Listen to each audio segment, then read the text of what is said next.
Hello, music fans. My name is Ken the Metal Professor. I'm the host of a radio show called Mostly Metal, coming from the grand metropolis of Valparaiso, Indiana, on the radio station WVLP, which is a local nonprofit community radio station, but I get to go on the air Sunday night, play a lot of heavy metal, hard rock, mostly metal, but I always sneak in other things.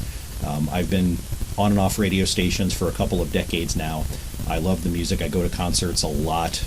I've spent way too much money on CDs. I've been having a lot of fun recently going on YouTube and watching other people's rankings of various bands' best to worst or worst to best, or the top 10 songs from this band or that band. And I thought, why not give this a try, make my own video. So this might be the only one. It might be the first of a bunch. Who knows? I imagine doing the same sorts of things, kind of worst to best, or what I'm going to call the grabbing order. Here's a particular band. When I go to listen to one of their CDs, which one am I least likely to grab to listen to versus the most likely to grab? I don't really want to call them worst or best, because that assigns a tenor to the ranking that I'm trying to avoid. I may give my 10 favorite songs of a band here or there. But today I'm going to start with Serenity, because we got a promo CD of their newest disc, The Last Night, and I've listened to it a couple of times. So what I'd like to do here is give my grabbing order of the 6 Serenity CDs that already are out there, give you my initial reaction to The Last Night and where it might go in this overall grabbing order. And when I say I'm going to give my reaction, this is not like a YouTube reaction video. I'm not going to be a YouTube reaction dork.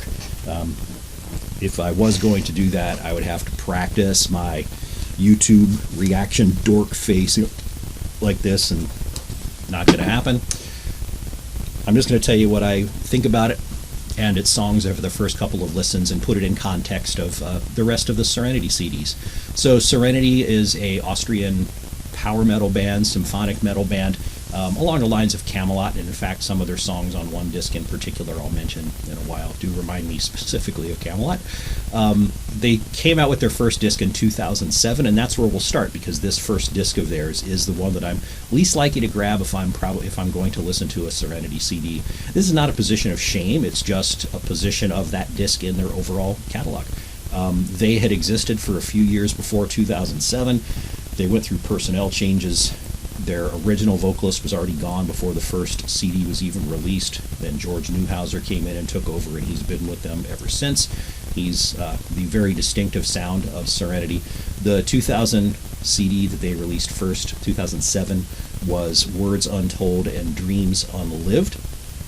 And like I said, this is my first in the ranking, or my grabbing order for Serenity CDs off my shelves. Speaking of which, you can't see my shelves, right? Having moved several times and having to move my CDs, I decided that it was a better idea to keep them out of jewel cases than in them. So they take up much less space, which means my CD shelves are not as impressive looking as some of the walls of CDs that you see behind other people doing videos like this. So you can see my comics. How about that? And I think I even flipped a couple out little sideways that I just got the last couple of weeks, which will, put this video in its particular time frame and tell you what I've been reading. But comics is not what this is about. So Words Untold and Dreams Unlived by Serenity. It's a good CD. A couple of really standout tracks like Engraved Within or From Where the Dark is Born. Engraved Within is my favorite one on the disc. It's a little less polished. It's they've been jumbled around in terms of personnel, and this is their first real significant output. It's their first step in their overall direction, so you can see where they're going to go, but maybe they have a little bit of work to do. At number 5, I'll put Lionheart from 2017, so I've sort of bookended all of their output up until the newest disc as my two discs I'm least likely to grab and listen to when I'm in the mood for Serenity. It's a very, very glossy and well-produced CD. They've had a lot of practice and money, I suppose. It isn't one of my favorites of the latter CDs. The song Hero stands out as a very, very good track. But other than that, some of the songs leave me a bit uninspired. I wonder if this has something to do with maybe the fact that there was a much tighter time in between releases. Codex Atlanticus was the one that came out before in 2016. It happens to also be my number 4, so this is a great transition. They had a couple of years in between each CD, and then Codex Atlanticus came out in 2016, and then boom, Lionheart came out in 2017. And I wonder if that compressed turnaround time between discs had something to do with Lionheart, at least to me, being a little bit less interesting. Still good, but less interesting. But number 4, Codex Atlanticus. It's a very, very strong CD. There's a couple of slightly more generic tracks, after their wave of three discs where you almost can't find a bad song around. It's like, they're still doing great, but maybe they took their foot off the gas just a little bit. Iniquity, Caught in a Myth, The Order, great songs. Spirit in the Flesh, maybe somebody can correct me, but I swear I hear Tobias Sammet singing guest vocals on that song, but like the Wikipedia page for this disc doesn't list him, and the liner notes, at least those that I can read even with the glasses on, even the liner notes, I haven't found his name listed in there. Maybe he just dropped in for a beer or something, who knows. My favorite song on that disc is actually one of the bonus tracks. It's Sail.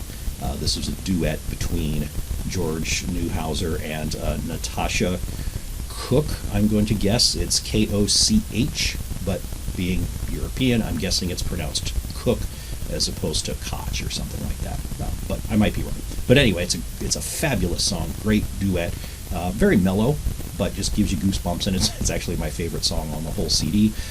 All of the songs on the disc are about Leonardo da Vinci, except that one, and it's my favorite. My 3 favorite Serenity discs, we're not talking about The Last Night just yet, not putting that in this list until the end. Were all released 3 in a row, and I'll just tell you now, it's the same. The order of release is the order of my preference. Number 3, Fallen Sanctuary from 2008. This was their second album they put out, and this was their statement album. Like, they're saying, all right, we've been together now, we've done this recording thing, we've played, we've toured, we know what we want, here it is. This is what we're going to sound like. It's got big vocals, big orchestrations. It's a tremendous album from beginning to end. Coldness Kills, To Stone She Turned, The Heart Blood Symphony, great tracks. They have a ballad on pretty much every CD. This one's no exception. Fairy Tales here sets up a run of ballads that they do with female vocals in duet. They actually redid it on War of Ages as a bonus track. I know it's on there. Number 2, Death and Legacy, which came out 3 years after Fallen Sanctuary, 2011. See, that's what I mean by those longer gaps in between albums, as opposed to between Codex Atlanticus and Lionheart.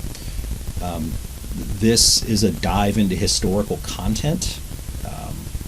It takes what was on Fallen Sanctuary, polishes it up a bit, but superbly memorable hooks and melodies on this album. Songs like Far From Home, Heavenly Mission, I think is my favorite, Youngest of Widows. It's just terrific. And then number 1, War of Ages. This is right now my favorite Serenity CD. It's the one that I'm most likely to grab if I'm going to listen to Serenity, or really the one I'm more likely to dial up alphabetically on the HD in the car. This one came out in 2013. I mean, maybe it would flip-flop with Death and Legacy on any given week, but I think what it does is it takes Death and Legacy and it adds even more bombast. There's so many memorable choruses. Shining Oasis, The Matricide, Legacy of Tudors are the standout tracks to me. But yeah, War of Ages is my favorite Serenity disc, the one I'm most likely to want to listen to at any given time. So, The Last Night, just released in 2020. Where does this fit in? Well, let me give you a breakdown of this. Again, my initial reaction, not that kind of reaction, just, my genuine reaction. Here it is. This is a little slipcover promo for WVLP, Valparaiso, Indiana, 103.1 FM.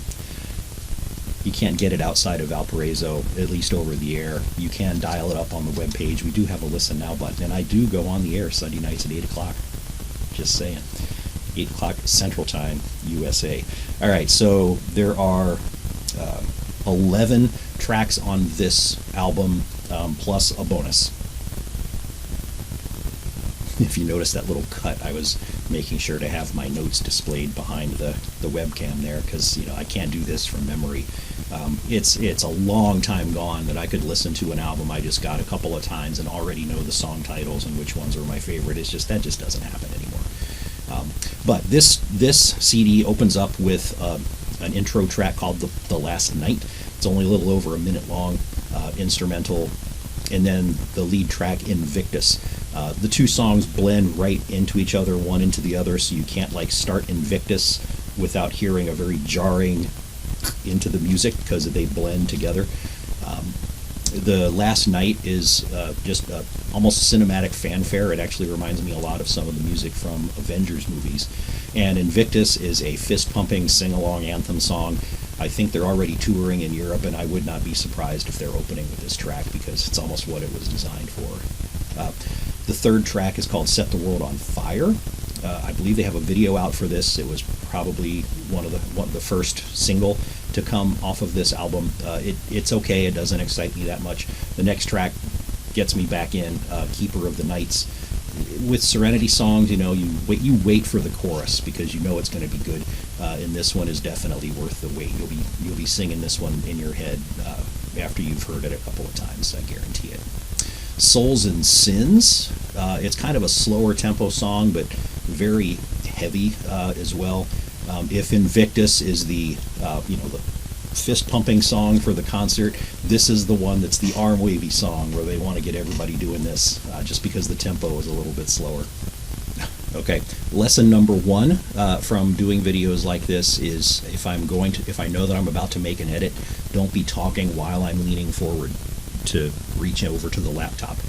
Make sure to stop talking and be still so that I can make a better edit. But I had to get to my next screen for the songs. Track 6 on The Last Night is My Kingdom Comes. This is a power metal wham wham wham song. There are growly vocals in the mix, not a lot, but they do lead into the chorus. I don't know if they got somebody else or if it's just one of the guys in the band doing these. Probably my least favorite track on the album, not necessarily because of the growlies, but it's just, one of them's got to be my least interesting, and this one might be it. Queen of Avalon is number 7. It's a very typical Serenity song, if you know what I mean, and if you like this song a lot, when you hear it, you're going to like the whole album. It's very representative. My Farewell is the ballad on the album. The titles of their ballads all kind of sound similar, like Forever and My Farewell and Fairy Tales, My Fantasy. These are not piano ballads, but slower songs. A lot of F words of the good kind in those ballad and softer song titles there. Down to Hell. This is going to be another good concert sing-along song. It reminds me a lot of Camelot. When I was listening to it, I was like, oh, I'm getting triggers of hearing somebody else, like a different vocalist could jump in and sing this chorus.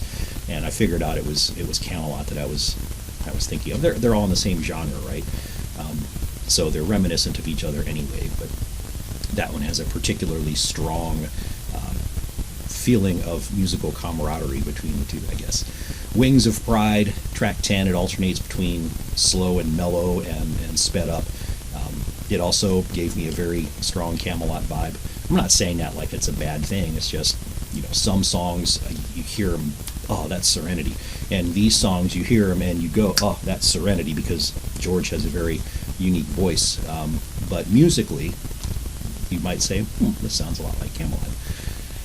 Track 11 is called Arms. This has thunderous drumming and choirs. It's a big song. It's a great way to end the album, and it's not really ending the album because there is a bonus track, which is the acoustic version of Souls and Sins, but it is the last of the core 11 tracks. This album overall, it's still distinctly Serenity. It sounds like they kind of took a step back a little bit, and they said, okay, maybe we're getting a little too big and bombastic. Let's take it back a notch. You still have heavy keys and choruses and male vocals, female vocals. It's all still there, but it's a little bit more focused and streamed down. It's one of their shorter discs, I think. I didn't look at the overall track time, but I did notice that with the exception of The Last Night, the instrumental track that opens the album, every single song is 4 minutes and some seconds, between like 4:04 and 4:56. So there's nothing under 4 minutes and nothing at 5 minutes or over. So all the songs have almost exactly the same length too. So it's very uniform in that setting. So where would it go? I would put this one, if we now have 7 Serenity CDs, I would put this one in between Lionheart and Codex Atlanticus. So as time goes by, I might change my opinion, but I would probably say that when I'm going to listen to Serenity, from the ones I'm least likely to dial up to the ones I'm most likely to dial up, this one's going to come in ahead of Lionheart and their debut. It'll come in behind Codex Atlanticus and all the rest. And I can see that I might change my mind and put this one ahead of Codex Atlanticus at some point. But I just the core 3 CDs, Fallen Sanctuary, Death and Legacy, and War of Ages, I don't see anything bumping them out of my top 3 spots. So The Last Night getting down farther in the list, just like their debut, it's not a position of shame in the list. It's got to go somewhere, and to me, it doesn't displace their best 3. So that is the new Serenity disc, The Last Night, and my ranking of Serenity CDs. And I'm going to go edit this. If the editing goes well, you'll see this on YouTube. If the editing doesn't go well, you won't see it. You won't know that I did it. I'm thinking of next, once I get this one polished up, trying a second video which isn't really reviewing a new disc but is just a retrospective. Being an old guy, I can do retrospectives of bands that I've been following a long time and who seem to be done putting out new things. So I'm going to do Black Sabbath, and I'm going to do my grabbing order of Black Sabbath CDs next. And in particular, the reason that I want to do that is that, like I said, I've been having fun watching other people's ranking videos on YouTube. And there's a particular Black Sabbath album that is not getting much love, and I feel like I need to stand up for it and give it a higher position with an explanation why. So that's why I'm interested in doing Black Sabbath next. But if you made it this far, thanks a lot. Again, I'm Ken the Metal Professor, host of a radio show called Mostly Metal in Valparaiso, Indiana on Sunday nights. Plugging that is not my point for being here, but that's sort of the context of who the heck I am and why I'd be doing this in the first place. And if I get a couple of these videos under my belt and it looks like I might keep it going, then I'll probably take the time to record a video just about my overall musical autobiography, when I got into this kind of music, etc., my favorites, and all that stuff, just to give things a little bit more context. But other than that, cheers.